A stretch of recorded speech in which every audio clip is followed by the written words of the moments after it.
મનપાના પાપે ડૂબ્યું વધુ એકવાર સુરત. સુરતના અનેક વિસ્તારમાં ગોઠણસામાં પાણી. 1 કલાકના વરસાદમાં સુરત શહેરમાં જળબંબાકારની સ્થિતિ. ખટોદરા, લિંબાયત, ઉધના અને મગદલ્લા રોડ પર પાણી ભરાયા. અમરોલી, જોગણી માતા મંદિર વિસ્તારમાં પાણી ભરાયા. એમ્બ્યુલન્સ સહિત અનેક વાહનો પાણી અને ટ્રાફિકની અંદર અટવાયા. હરસંઘવીના અઠવા અને મજુરાની અંદર પણ જળભરાવની સ્થિતિ. ધારાસભ્ય મનુ પટેલના ઉધના વિસ્તારમાં અનેક ઠેકાણે પાણી ભરાઈ ગયા. ધારાસભ્ય સંગીતા પાટીલના લિંબાયતમાં પણ જળબંબાકારની સ્થિતિ. સુરતમાં નાગરિકોને પારાવાર સમસ્યા.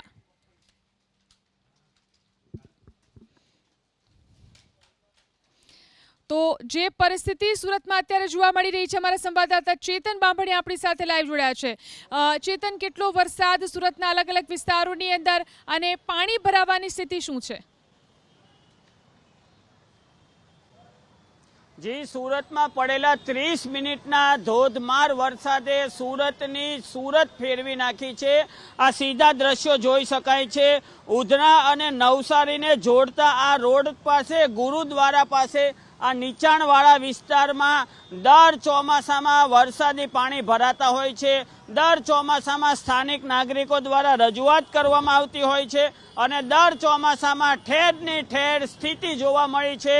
થોડા દિવસ પહેલા જ શનિવારે મળેલી સુરત મહાનગરપાલિકા અને ચૂંટાયેલા જનપ્રતિનિધિઓની સંકલનની બેઠકમાં સ્થાનિક ધારાસભ્યો મનુભાઈ પટેલ અને સંગીતા પાટીલ દ્વારા રોડ, રસ્તા અને જળ ભરાવની સ્થિતિને લઈને જે મહાનગરપાલિકા કમિશનર છે એમ નાગરાજન, તેમને કડક ભાષામાં રજૂઆત કરવામાં આવી હતી. પરંતુ આ રજૂઆતની અસર હાલમાં જમીન ઉપર, ધરાતલ પર નથી દેખાઈ રહી. જોઈ શકાય કે થોડા દિવસ પહેલા જ્યારે પ્રથમ મુશળધાર વરસાદ હતો ત્યારે આ વિસ્તારની જે સ્થિતિ હતી, હાલમાં પણ આ વિસ્તારની ઠેરની ઠેર સ્થિતિ છે. ત્યારે આપણી સાથે એક વાહન ચાલક પણ છે, આપણે તેમની સાથે વાત કરીશું.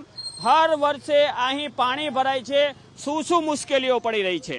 અમારે કામ કરવામાં, આવવા જવામાં તકલીફ થાય. જ્યાં અમે ડિલિવરી દેવાની હોય ત્યાં લેટ થઈ જઈએ છીએ. તેની હિસાબે માલિકો તમારી ઉપર ખીજાય છે અને દર વર્ષે આના તકલીફ જોવા મળે છે. ક્યારેય આનું સોલ્યુશન થતું નથી. અધિકારીઓ ફક્ત આમાં હવામાં વાતું કરે છે કે થઈ જશે, પણ કશું કાંઈ ફરક પડ્યો નથી. દર વર્ષે અમારે આ તકલીફ વેઠવી પડે છે. તમે ક્યાંથી ક્યાં જઈ રહ્યા હતા અને ટ્રાફિકમાં કેટલા સમયથી ફસાયા? હું અત્યારે વરાસાથી મેં અત્યારે પાર્સલ લઈને જઉં છું સચિન. તો અત્યારે મારે 1 કલાક થઈ ગઈ છે રસ્તામાં જ. તો હું અત્યારે બહુ લેટ થઈ જવાનો છું. સામેવાળી પાર્ટી મને બહુ ખીજાશે. પછી એમને મારે શું કેવું કે રસ્તામાં કેટલી જગ્યાએ પાણી ભરાણા, ઊભું રહેવું પડ્યું, બહુ મુશ્કેલીઓ વેઠવી પડી મારે. જી, આ પ્રમાણે જે લોકો કામકાજી લોકો છે તેઓને આ જે જળ ભરાવની સ્થિતિ છે તેને કારણે અનેક મુશ્કેલીઓનો સામનો કરવો પડી રહ્યો છે. ત્યારે એવા બીજા એક અન્ય વાહન ચાલક છે, આપણે તેમની સાથે વાત કરીશું. તેમને આ જે વરસાદ પડ્યો છે, આ વરસાદને કારણે તમને શું તકલીફો પડી? आज जल भराव ने कारण, हाँ, जल भराव के लिए क्या क्या दिक्कतें आ रही है, क्या क्या मुश्किलें पड़ रही है? दिक्कत तो सामने आ रही है. सामने आप सामने देख लीजिए आप क्या हो रहा है. टेम्पो वगैरह सब लोग पैदल चल रहे हैं. टेम्पो वगैरह बंद है. क्या हर बार की ये जल भराव की स्थिति है, हर बार दिक्कत है. आपकी प्रशासन से क्या मांग है? प्रशासन मांग यही रहेगी. रोड अच्छी बनाए, मान लो कि वहाँ पानी वगैरह की जगह बनाए. मैंने वही दी. જી, આ હતા સ્થાનિક નાગરિકો. તેમનું કહેવું છે કે જે પ્રમાણે જળ ભરાવની સ્થિતિ છે તેને કારણે પારાવાર મુશ્કેલીનો સામનો કરવો પડે છે. આપણી સાથે એક અન્ય પણ સ્થાનિક નાગરિક છે, આપણે તેમની સાથે વાત કરીશું. આ જે જળ ભરાવની સ્થિતિ છે તેને કારણે શું મુશ્કેલી પડી રહી છે? મુશ્કેલી એ પડે છે કે વાહન વ્યવસ્થામાં બહુ બધું વાહન વ્યવસ્થા અટવાઈ જાય છે અને એમાં બહુ બધી ગાડીઓ બંધ પડી જાય છે અને આવવા જવામાં બહુ તકલીફ પડે છે. બહુ બધી ટ્રાફિક થઈ જાય છે અને એ બધું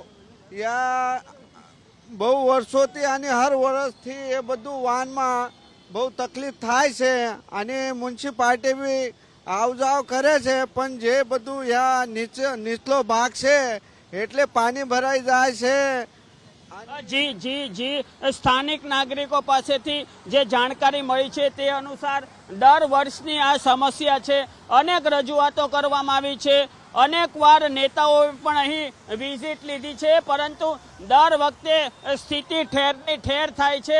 હાલમાં અહીં જોઈ શકાય છે કે જે સ્ટ્રોમ વોટર ડ્રેનેજ લાઇન છે તેમનું હાલમાં કેટલાક જે પ્રશાસનના કર્મચારીઓ છે તેઓ રિપેરિંગ કરી રહ્યા છે. તેમાં જે કચરો ભરાઈ ગયો હોય છે તે કાઢી રહ્યા છે, પરંતુ અહીં જળ ભરાવ અંગે કોઈ કાયમી સમસ્યાનો નિકાલ આવે તેવું નક્કર આયોજન હજી સુધી દેખાતું નથી. આગામી દિવસોમાં જોવું રહ્યું કે આ હજી ચોમાસાની શરૂઆત છે, આખું ચોમાસું બાકી છે. આખા ચોમાસામાં હજી સુરતના જે સુરતી લાલાઓ છે તેઓને કેટલું હેરાન પરેશાન થવાનું બાકી છે. જી